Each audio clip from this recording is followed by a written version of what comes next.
يفعل مصراوي تمرير عرضيه، فرصه ممتازه، هدف ثاني للمنتخب الوطني المغربي عن طريق اسماعيل السباري.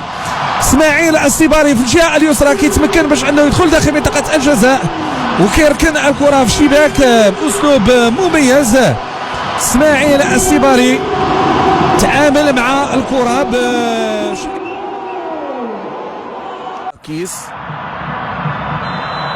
سفيان يتقدم، جول جول جول جول جول، هدف ثالث للمنتخب الوطني المغربي، هدف ثالث للمنتخب الوطني المغربي هذه المره من نقطه الجزاء. عمليه هجوميه من جانب الياس خماش، الدخول داخل منطقه الجزاء، تمريره ممتازه، والهدف الرابع عند بلال الخنوس الذي يضع الكره في الشباك معلنا عن رابع الاهداف. كنا نتوقع ان الرابع قادم وقابل المباراه ان تستضيف هدف او ان يكون فيها هدف رابع، وذاك ما فعل بلال الخنوس.